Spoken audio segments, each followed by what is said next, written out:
Grant, how you doing? I'm doing. How about yourself? Doing great. Appreciate you joining us.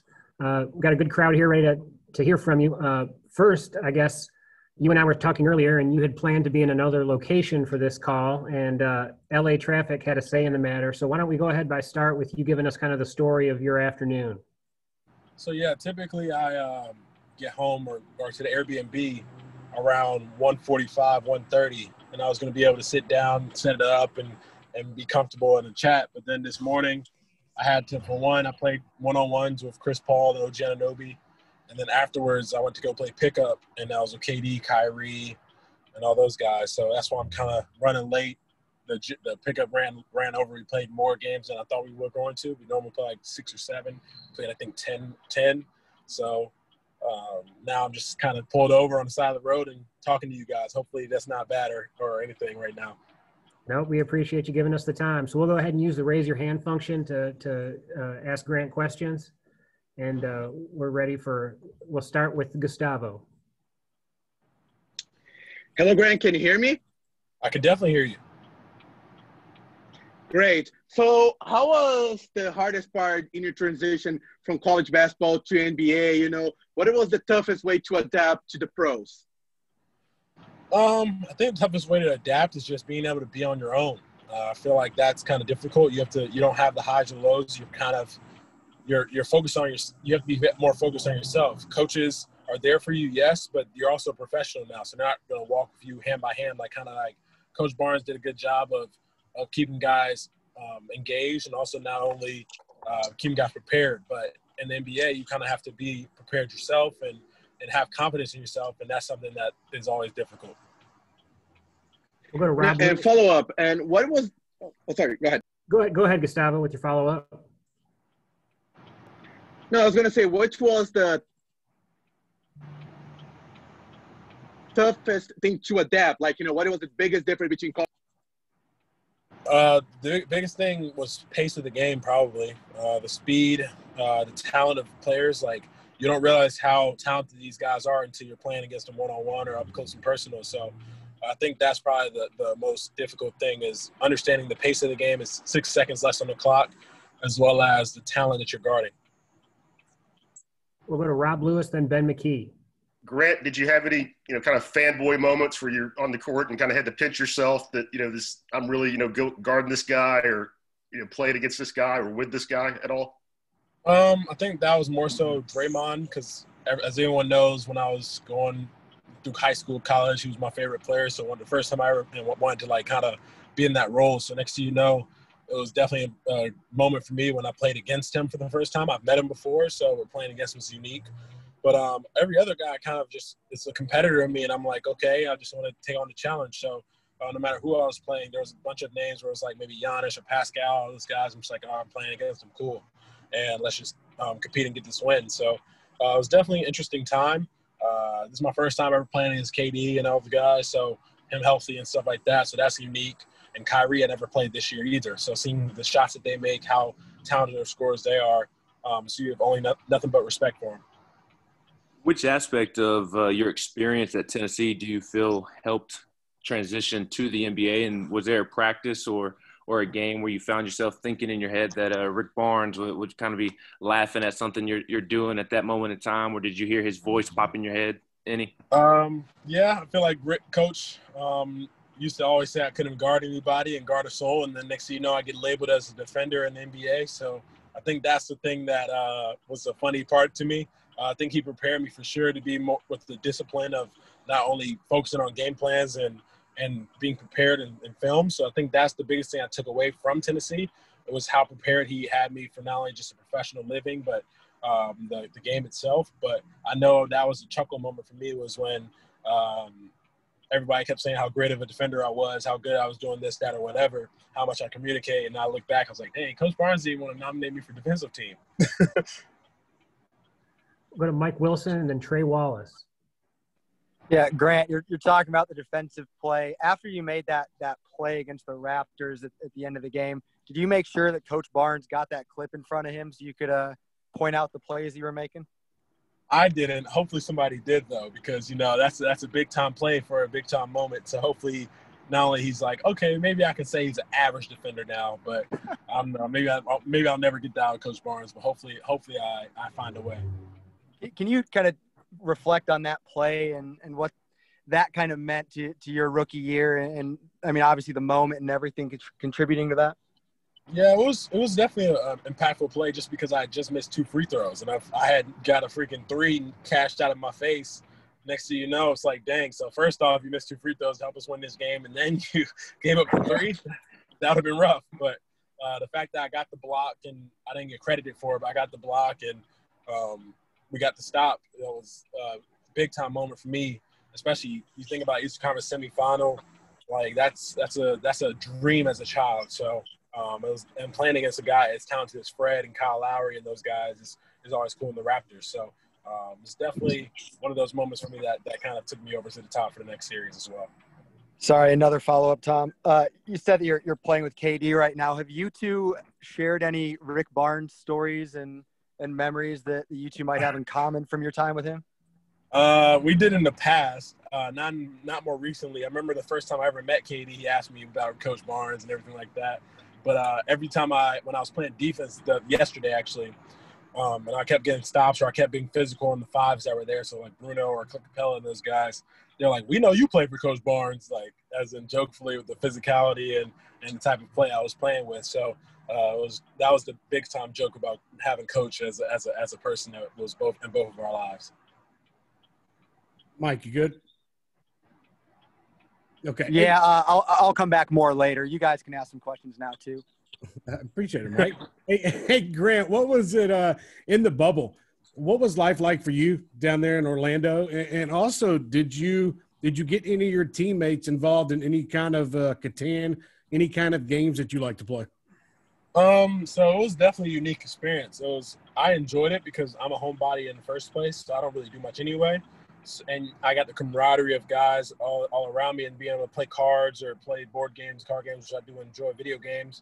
So I made a lot of great relationships. Most of the time, I didn't get anyone to play Catan. There were people playing, but they had their group already. So I was kind of heartbroken. It was the Denver Nuggets, Mason Plumlee and those guys. So, but they had their whole staff basically who was playing. So every time somebody dropped out, I was trying to get in, but they had basically people on call. So that was tough, but we played the game of choices for us was spades. I think it was me, Kyle. Kyle was there in the bubble with me.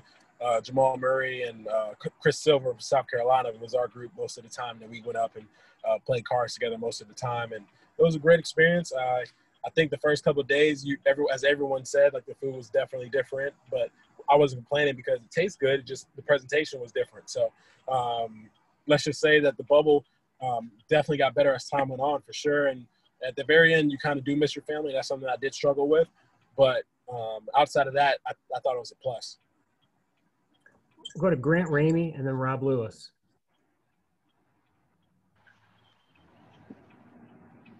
Grant, I guess the connection to this group on the West Coast is Chris Paul, but kind of how –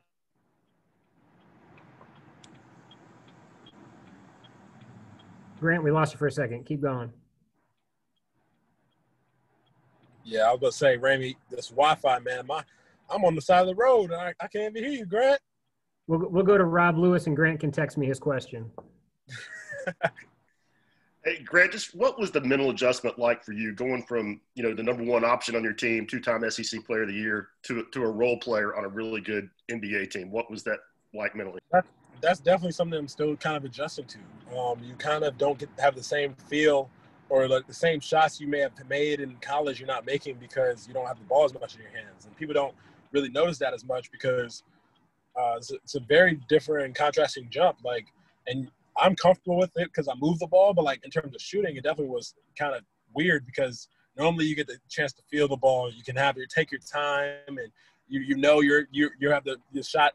Any shot's a good shot versus now it's like you have to make the right shot. And if you don't take that shot, it's a bad shot. So that's something you get accustomed to. I'm still kind of learning how to not only just be comfortable with the ball in my hands off a catch and just being able to shoot it then versus taking your time. So that's something that is definitely an adjustment, but I feel like I've gotten better with as time has gone on. Mike Wilson and Trey Wallace. Yeah, Grant, I'm obviously the NBA is very good with social justice and talking through a lot of issues in this country right now.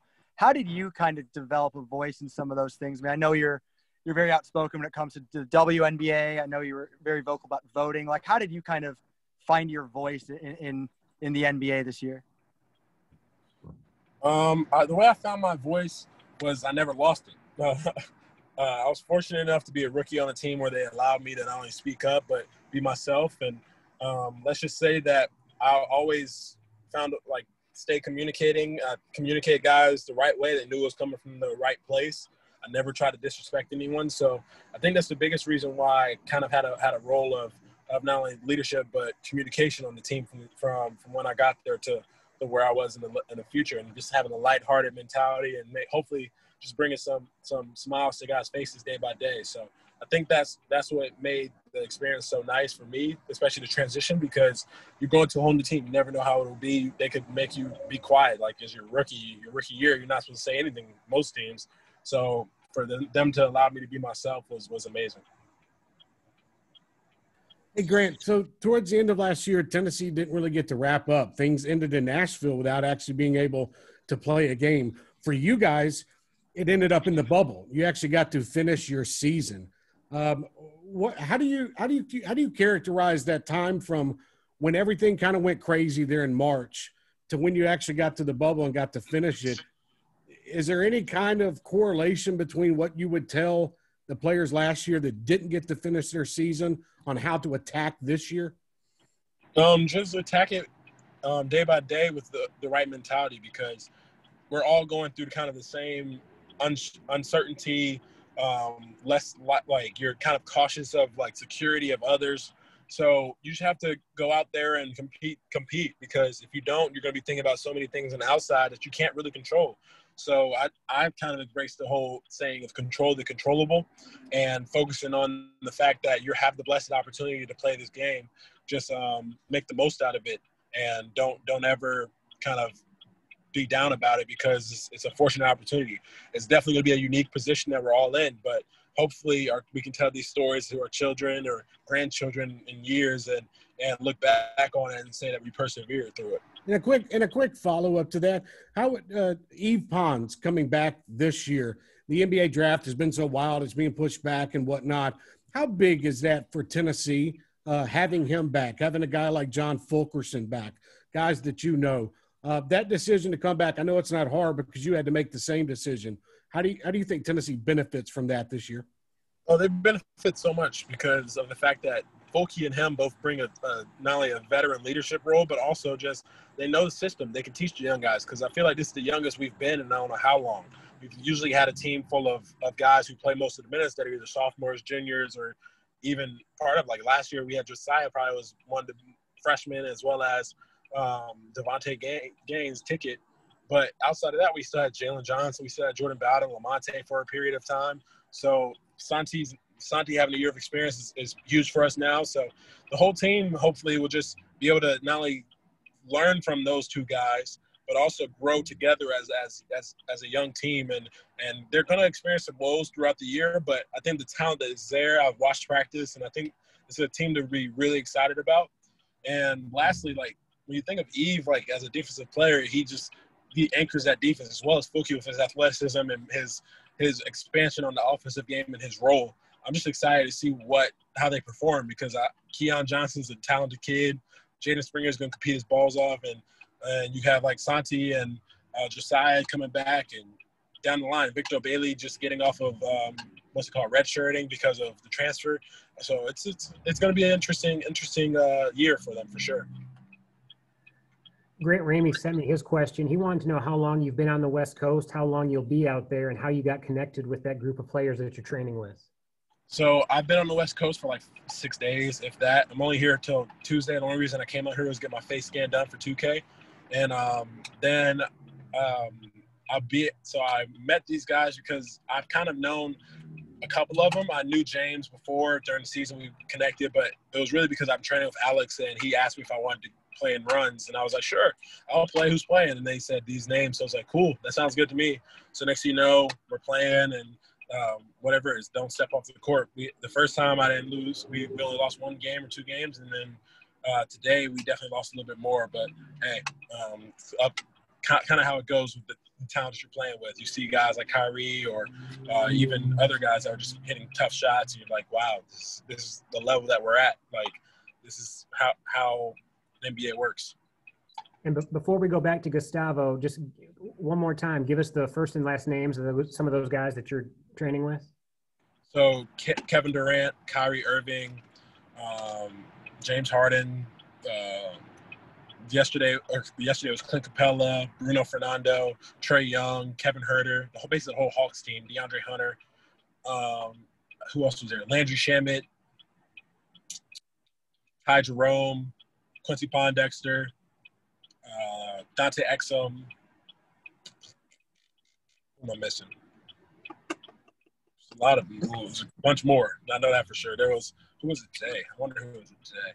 Oh, Christian Wood, Svi Matu, I don't know how to say his full name, from Detroit, as well as Frank Ntilikina, Eve's friend, who I actually laughed about with talking about Eve going back. We actually had a good conversation about that.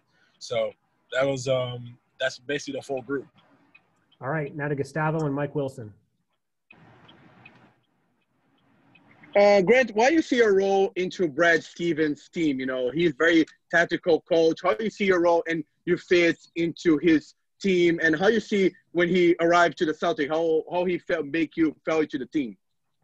Well, I think my role is whatever he tells me it is. Last year it was just being a guy that kind of did everything for us, whether it was defending or knocking down open shots or just being there and being a great energy guy off the bench and always being ready in my role. So I think the role for him is just be myself, and what I do is kind of like a Swiss Army knife, just being reliable in whatever you need, whether you need to cut something or if you need to screw something in, yada yada yada. So I think that's my role. And then as a coach, he's a great, tremendous person. That's the first thing I say. He's genuine, kind-hearted soul, and he also knows what he's talking about on the court. So that helps also too. Grant, obviously you and John Fulkerson are close friends, roommates, and everything. What was it like seeing John Fulkerson play the way that he did last year, the way that people have always talked about him being able to, and how much of that did you get to see and enjoy? And honestly, it almost made me tear up. Like seeing Fulky not only persevere from what he was after his injury and seeing how he's performing now. Like we all knew he was capable. So the fact that he's kind of expanded his role and being more confident in himself, that honestly means the world to not only me, but I feel like everyone around in Knoxville and the community. And even Coach Barnes probably teared up seeing how Fulky was playing. And I think that everyone's happy for him and hoping that he repeats his success, because honestly, he's projected to be first team SEC. I think he'd be SEC Player of the Year. Like, I think that's capable and something that he could possibly do. So I'm putting my confidence and betting my money on Fulky and just betting my money on Tennessee as a team. Would he be smart then to try to come back for a sixth year and win back-to-back awards to match you? if he did that and just to get the back-to-back awards, I'm throwing my hat off to him. But he's definitely be an old fart by then. I'm gonna call him oldie. That was a bad joke. Brent, I know you were navigating your rookie season last year with the Celtics, but what was it like to keep up with Tennessee and watch Tennessee games? And do you feel like you can relate to Vol fans in terms of the roller coaster of emotions during the game? Oh, absolutely. I relate to Vol fans for sure, especially when it comes to basketball, football, softball, soccer, everything. I'm over here screaming at the TV, even though I know the people, which is kind of weird because when you're there, you kind of are focused more so on the sport yourself, and you're kind of like in more of a cheerful role. You're more so like, come on, commending people and like saying you're doing well, doing this. And now I'm out here, me and Josh Dobbs were over here screaming at the TV, watching the game. And I was like, oh, we need to be better. I used to be us. People used to scream at us the whole time. So I think that's the unique point of switching over from being a player to more so a fan now. Trey Wallace. Hey Grant, you and Carson Edwards ever talk about that game, man? And that ghost call at the end. Anytime we have somebody bring it up or something like that, we always joke about it. But he always says like, not to expose anyone, but the ball definitely went off his foot before it went out of bounds. So he shouldn't have had the ball to get the foul anyway in the first fourth quarter period or in regulation. So We definitely joke about that. And, hey, he ended up having a tremendous March Madness run, which helped him get drafted by the team that we're on. So we wouldn't be in this position if it didn't happen. So I laugh at it and we talk about it, but it's definitely still heartbreaking every now and again when you close the door, you're not with them anymore. You're like, dang, like, we could have gone on and maybe move further. Grant, we know when you were still a student athlete here, you enjoyed going to volleyball matches, soccer matches, supporting all the other teams on campus. In just a little while here at 6 o'clock Eastern, our soccer program is going to play South Carolina at home for a chance to win an SEC Eastern Division title. Just wanted to know if you had a message for the soccer program tonight. I want to say good luck because you guys have had a great year. I've been keeping up. Not only just Aaron or Jada and everybody else on the team have been playing their butts off. And I'm just hoping that you guys pull it out. I think you guys are really talented and have the great opportunity, and just make the most out of it. Have fun and be who you are. And Coach Penske, I'm here for you if you need me, and I'm also happy for you. I hope you do well. Hey, Grant, if you need somewhere to listen to the game, tune in to 90.2 The Rock. We'll be broadcasting the game if you need to hear. Oh, yeah, for sure. I'll tune in if I'm about to go to lunch right now with Taco Fall and somebody from my agency. But hopefully the game will still be going and I can be able to tune in while I'll tune in during lunch. Might as well. Well, Grant, listen, we really appreciate you joining us, and everybody in Knoxville is proud of you. I've been following you and the Celtics all year, and we just appreciate you giving us some time. And so you have a great rest of the day and a great weekend. Thank you. You guys as well. Great seeing you guys or talking to you guys, and I hope to see you guys soon. Thanks, Grant. I miss you. Miss you too. Bye, y'all. Thank you, Tom, for setting that up. Yep, appreciate you guys. Thank you, Have a great Tom. weekend. I had to do my promotion. I had to.